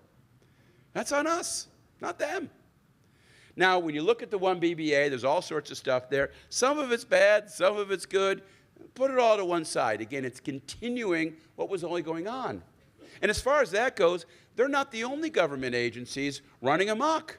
How about our fair government, right? Who a couple of years ago, we had Gavin Newsom proclaiming a $100 billion or $100 million surplus, which was never actually there. It was a short-run surge because of the short-run surge in the markets. And when, of course, we knew when that went away, all these deficits were going to appear. And remember, when you think about the deficits our state continues to face, it is not a revenue issue, it's a spending issue. They dramatically increase their spending on permanent programs on the basis of short-term revenues, and until we're either willing to tax more or spend less, which, again, Californians have a tough time choosing between those two options, well, we're going to continue to see these kind of deficits all over the place, and they are not going anywhere by any stretch of the imagination. And what's amazing is, as opposed to thinking about that, they're actually thinking about rolling back Pete Wilson's fixes on our pension program. What are you doing? What are you doing? But here's the issue. In the end, where is the weak link? Where is the chink in the armor? Well, what's going to cause the disruption?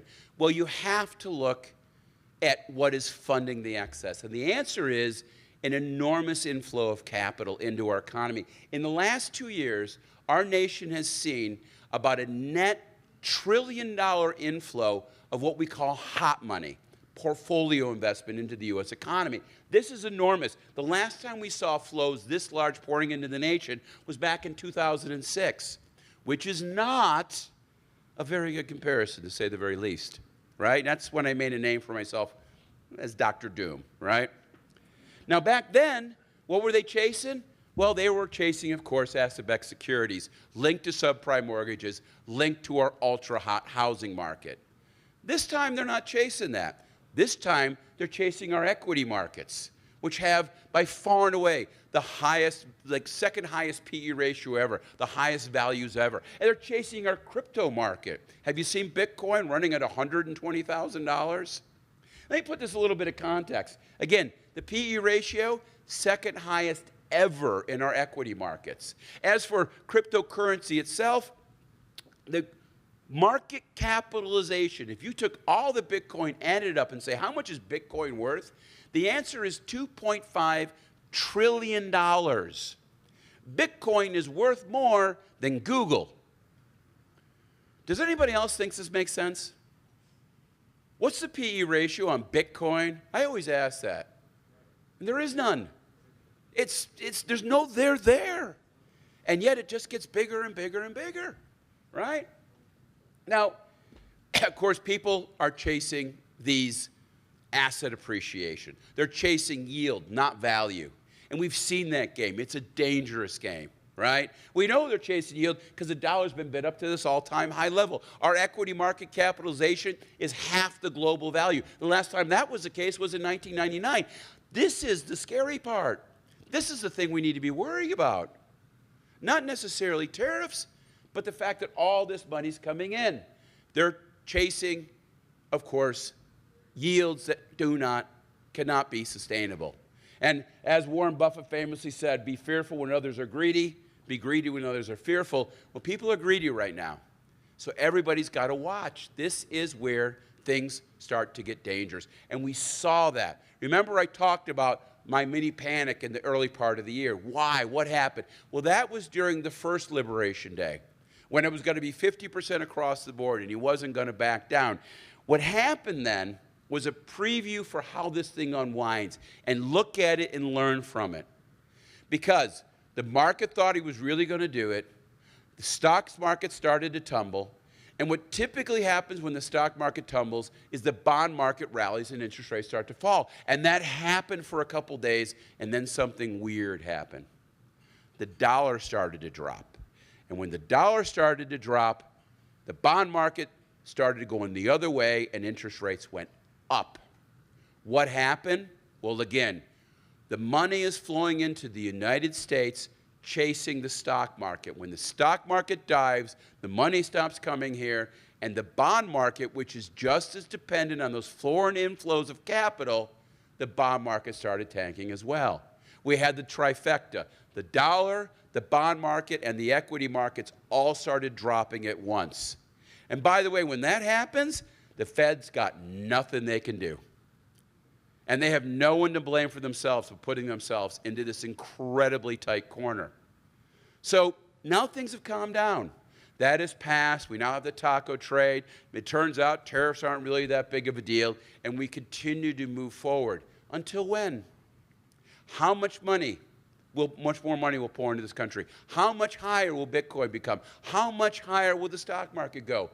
But at some point in time, reality will kick in. And when it does, well, it's not going to be pretty. So, narratives versus reality. I started there, I'm going to end there. And it is a strange world. It is a strange world. Trump inherited the healthiest set of American households ever. Debt-to-income ratios, lowest ever. Real incomes, highest ever. Real, of course, consumption, highest ever.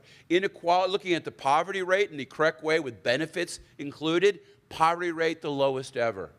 And yet, everybody's pissed off and miserable. And then you look at our external accounts and you go, wow, this economy is completely out of whack. Massive government deficits, massive trade deficits. This place is clearly at risk. And yet, financial markets are perfectly okay, happy as can be, with the dollar strong and the equity market strong. And I look at all that and I go, wow, what a bizarre confluence of ideas and stories. And one, of course, that is simply not sustainable. Now, I got to tell you, I feel a lot like I did in 2004. 2004 is when I started going, hey, guys, there's something weird going on here. And it's not sustainable. By the way, that didn't come back to haunt us until 2008. So what I'm telling you here is not, oh, run out of here, sell everything you have, and start digging that hole in the backyard. Not yet. The economy is back. Things have stabilized, and I think we're going to go out the rest of the year with a decent growth. Not great, because of the limitations we have on, well, labor, workers, and just people in general. But the economy will continue to move forward. And here in California, the economy is going to continue to provide you with a good business. And that's what you need to do. You need to go out and make money and do your thing. But pay attention. If you really want to know what to pay attention to, look, remember, the economy is still there. Momentum is still good. Consumer finances remain good. Credit constraints are lifting. But ultimately, the turbulence is destabilizing these foreign inflows of capital. And that is the rub right there. When the money turns off, interest rates start to rise, and then things start to get very interesting very quickly. Pay attention to the dollar. You want to know the number to pay attention to. When the dollar starts to dive, that's when you get in your hole.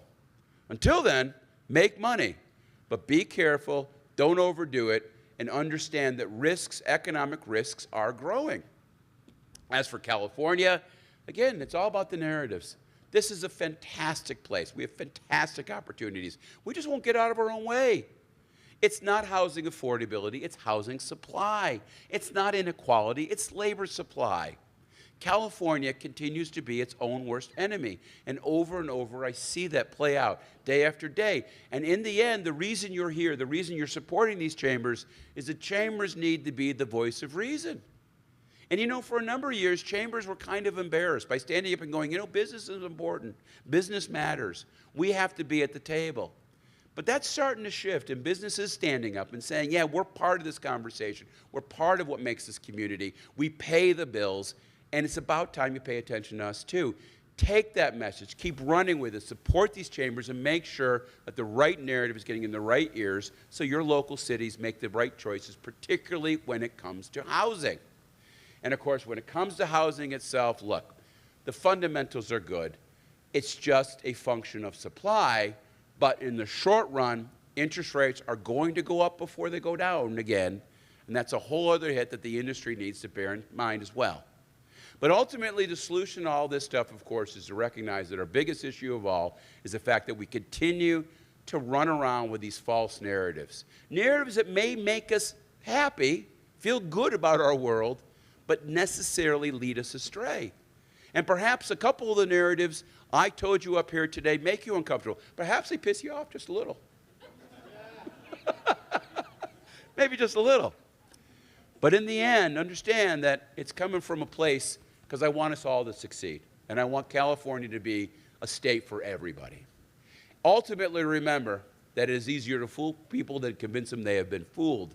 And in so many ways, we've all been fooled, at least a little, even me.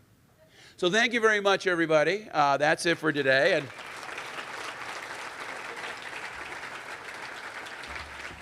I think we have some, oh, no, we got some time for questions. Exactly. So we have microphones out, and Susan and Zeb have them. Anyone have any questions? Would like to go ahead and get right on over here, table 21. Susan? Who else has a question so we can get it lined up? Way over here, Hello? Zeb? Zeb behind you? Okay, and the gentleman over there. Okay, go ahead. Hello? Yep, go ahead. Hi, yeah, so you talked about a lot of indicators that show froth, whether it's the Schiller PE, some people Well, talk fraud's a strong word. Froth. Froth, sorry, froth. I said fraud. I was like, wow. I meant, yeah. Thought I was grim. Yeah, so you talk about that. Some people use the Buffett indicator. Yeah. People are talking about M2. Yeah.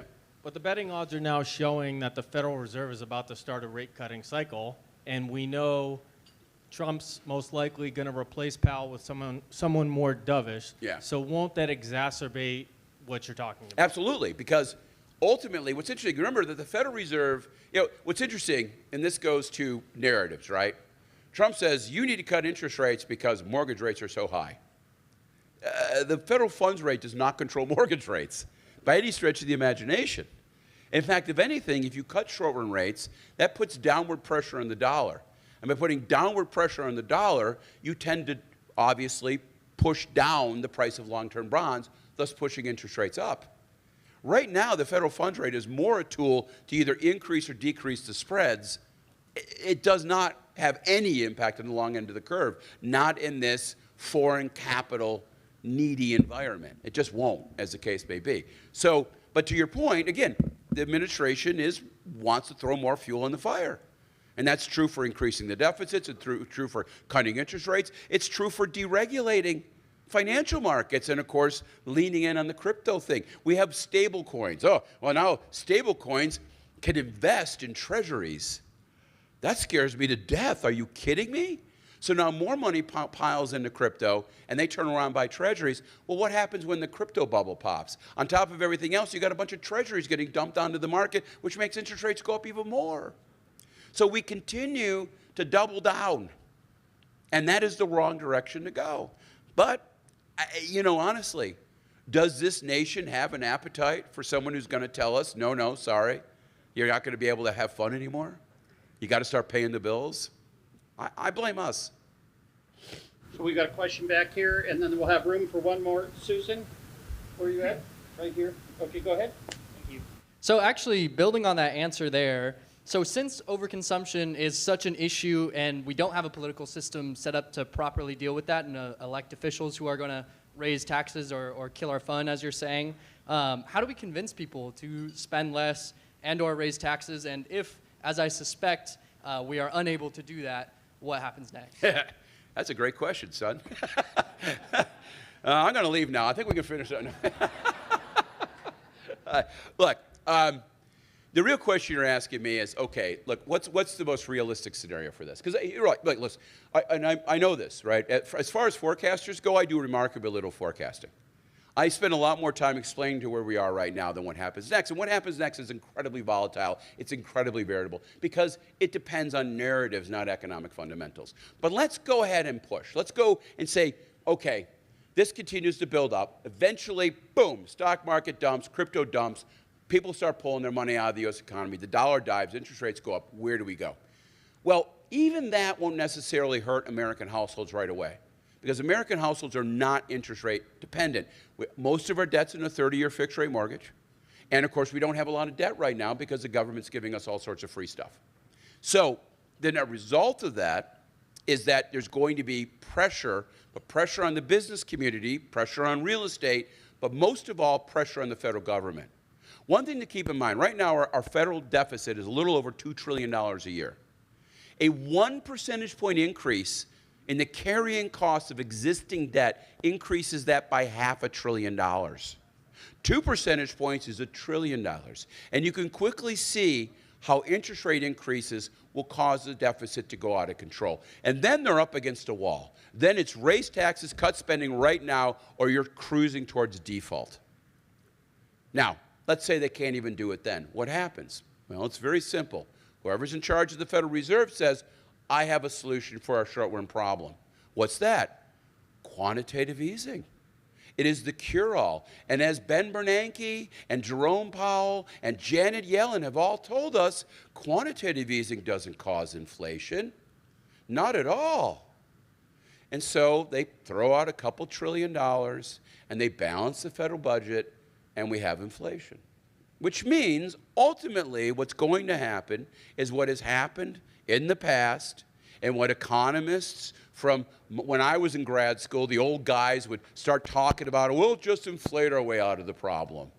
And I said, but I thought we have an independent Federal Reserve. Well, that got a chuckle, and now I see why. Because in the end, that's how countries deal with this kind of mess. And by the way, Changing World Order by Ray Dalio, and his most recent one, How Countries Go Bankrupt. Read those. They're great stories because this is not unique to the United States. These patterns have been repeated over and over in global history. So pick up those books, read them, and then while you're at it, think about a Canadian passport. Just say it. One last question right here. Okay, well, we'll do a couple more questions. Okay, well, we'll do 2 more. Yeah. I can hear you. Just, yeah. Yeah, I will. My pleasure. The couple of questions that I had. We have One question. Sorry. Descending demographics and its impact on the cost of capital going forward. I'm sorry, what? that we're losing people, right? You know, the demographics are changing. Yeah. The population is. Not enough people. Yeah. So what is this going to do to cost of capital? What's it going to do? Oh, well, I mean, lack of people, cost of capital. I mean, that's a complicated one, and there's a lot of moving parts to that. But obviously, when you have fewer people, you have less savings. When you have less savings, it becomes harder to deal with the debt you have. Look, it's a great question, and let me say a little bit different. California has a budget problem. The nation has a budget problem. Most cities in California have a budget problem. And in most of these cases, we all have to acknowledge these are not cyclical issues. This isn't because of a recession. It's because of structural issues. We spend a lot of money, now we need to spend less, and we're having trouble grappling with that. Well, one solution to this is growing your way out of the problem. That's true for California. If California really wants to fix its budget deficit, build some housing. You want to fix your local budget deficit? Build some housing. You want to fix your downtown? Build some housing. You want your mall to be busier? Build some housing. You want more people at CBU? Build some housing. This is not a complicated conversation, but of course, at the bottom level, it means change. And we've become incredibly resistant to change. We hate change, right? But the only constant is change. And the quicker we adapt to that, the quicker we accept that, the quicker we bring into our heart this basic idea that everybody deserves a chance to have the lifestyle we have, and we allow those housing developments to get built, well, the better off we're going to be. But it's a function of changing narratives. I think there's maybe one more. Thank you so much for your presentation. Yeah. I'm wondering, what impact does a great chamber CEO have on the city and the chamber and all the small businesses? Well, no, exactly. And that goes back to the importance of chambers, right? And I'll tell you, and I'll see this, because I know, we have Bobby up here. But, a chamber's impact on the community is taking control of the narrative. But the ability for a chamber to be, of course, active and aggressive and efficient and successful depends on having that right person. And the right person, of course, is somebody who can lean into the story, who's willing to hear different sides, who can communicate with everybody and make everybody sit down and have pleasant conversations. Look, I'm not really an expert on this. I have a few people, I think, who could come up and help me with this. Can I get some help on this issue? Because I think we need just a few folks.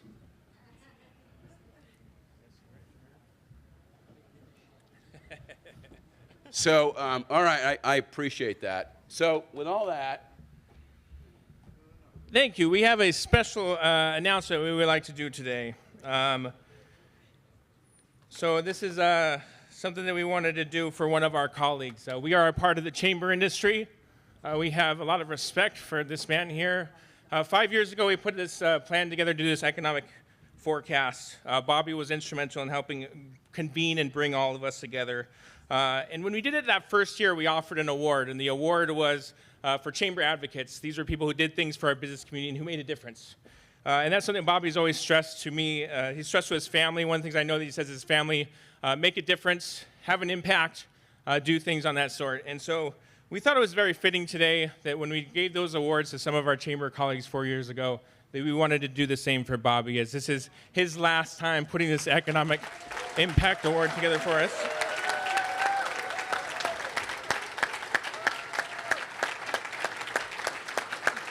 Thank you.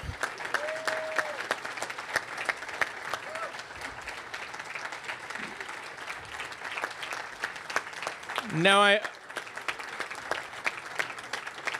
I hope you'll forgive my language, but as I was walking up here, Bobby said, "I hate this SHIT." So we're gonna do it anyways. One of the things, just to say, as a mentor and a friend, Bobby's been a mentor for many of you in this room. He's been a mentor to our chamber industry. He's helped guide so many people, and he's certainly made an impact and had a lasting influence. And so the award that we're giving him today is the Lifetime Impact Award. So congratulations, Bobby. Let's give another huge round of applause, please.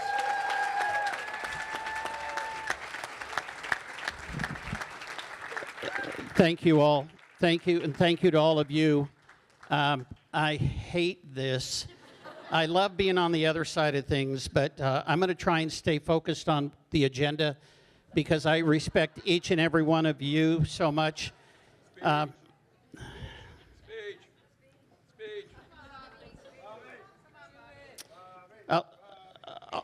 just say this.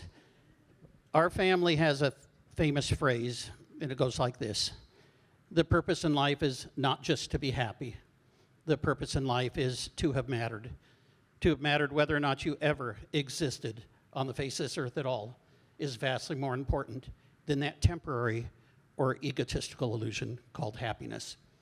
Each and every one of you here today, from our sponsors, and I do want to acknowledge, unfortunately we skipped naming two of the sponsors. They were on the slides, Shell Roofing Solutions and Chinese in the IE. Without our sponsorships, we couldn't do all of this. Without our board of directors, we couldn't do all of this. Without you as a member, we couldn't do all of this. And so each and every one of you played an important part today by showing up and listening to the economist. Dr. Thornburg is an amazing individual. We've got one more year on the contract, and hopefully they'll renegotiate another 5 years with him because he is amazing. On behalf of all of us here, and I hope I didn't forget I do want to also acknowledge the 4 people that got the awards earlier. Josh Alexander, Rhonda, boy, I can't even read anymore, Bogdan, Daisy Law, and Dr. Anthony Paratano. Give it up one more time for those individuals.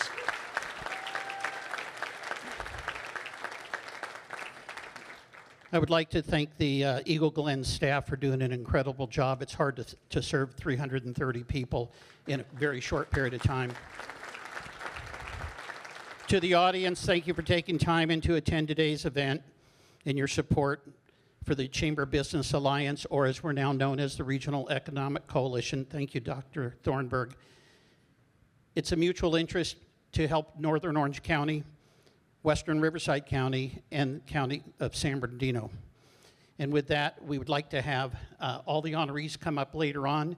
And to my bride, it is our anniversary today. Today marks